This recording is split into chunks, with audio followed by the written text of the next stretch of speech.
Bienvenue au tutoriel concernant l'utilisation des courbes cognitives COCO. Vous verrez par un exemple simple qu'elles sont très faciles d'utilisation. Prenons par exemple le cas d'une personne de 68 ans ayant 16 années de scolarité. Supposons qu'à ce moment, la personne a un score MMSE de 29. Pour aller placer un point sur le graphique, il suffit de calculer le COCO de la personne ainsi que son âge standardisé. Le COCO ou quotient cognitif tire son nom du fait que l'on obtient ce paramètre à partir d'un quotient entre deux quantités, c'est-à-dire c'est le rapport entre le résultat du test MMSE et l'âge du patient. Quant à lui, l'âge standardisé permet d'obtenir un âge qui est pondéré par la scolarité du patient. Cela permet de regrouper ensemble des patients plus âgés qui ont une plus grande scolarité avec des patients plus jeunes qui ont une scolarité moindre. Le COCO se calcule comme étant le MMSE sur l'âge fois 1000. Ici, on aura donc 29 divisé par 68 fois 1000, ce qui donne 426. Quant à l'âge standardisé, il se calcule comme étant l'âge moins une demi-fois la scolarité. Il faut faire attention au niveau de la scolarité. Pour tout patient ayant une scolarité supérieure à 14 ans, on doit indiquer 14 dans l'équation. C'est le cas ici. On va avoir 68 moins une demi fois 14, ce qui va donner 61 ans d'âge standardisé. Par la suite, on doit venir placer les points sur le graphique. L'âge standardisé représente l'information que l'on a sur l'axe des X et le COCO représente l'information que l'on a sur l'axe des Y. Et on vient placer notre point comme ceci. On voit que le point en question se situe nettement au-dessus de la zone grise. Donc, à partir des informations que l'on a à ce stade-ci, on peut dire que le patient a un état cognitif tout à fait normal. Supposons maintenant que le même patient revient 12 ans plus tard avec maintenant un MMSE de 26.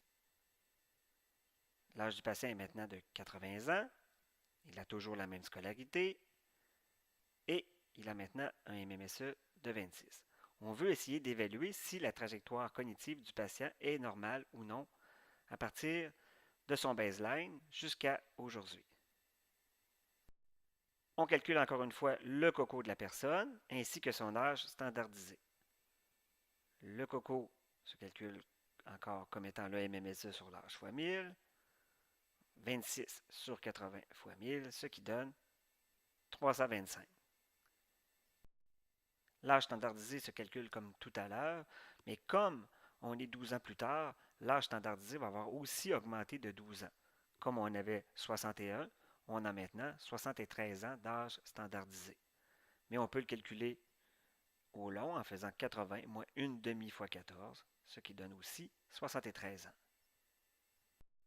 On doit maintenant aller mettre le point sur le graphique. 73 ans d'âge standardisé,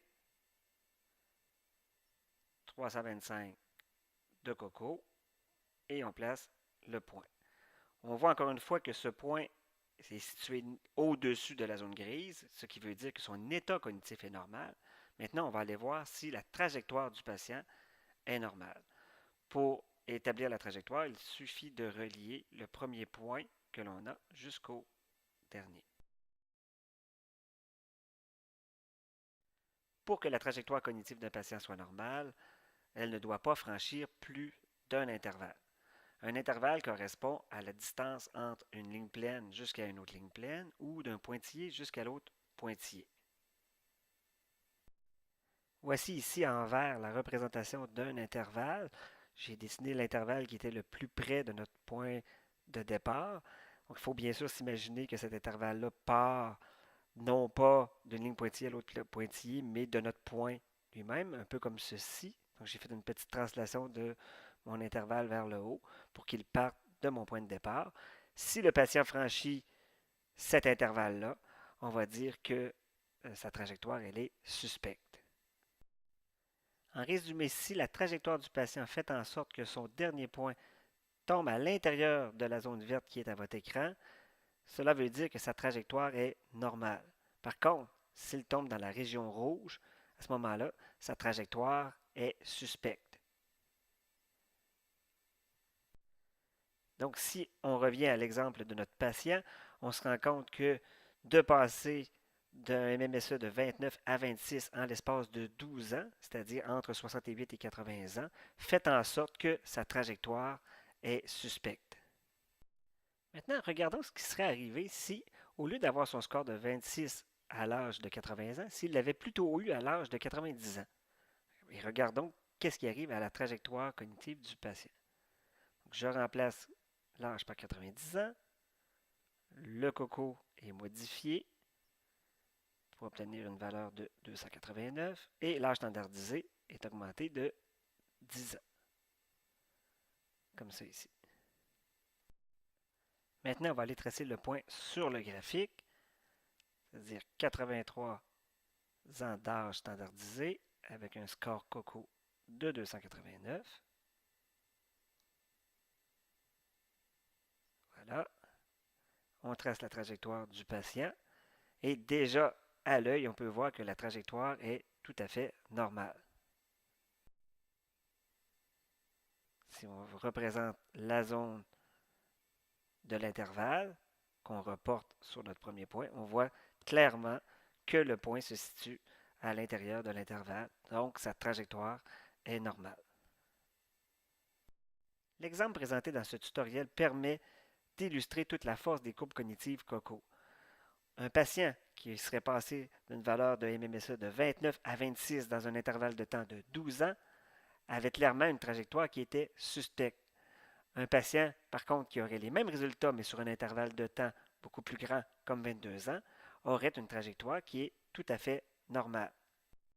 Il peut devenir difficile lors de l'évaluation d'un individu d'intégrer tous les paramètres comme le résultat du test MMSE, l'âge, la scolarité ou l'intervalle de temps entre deux mesures.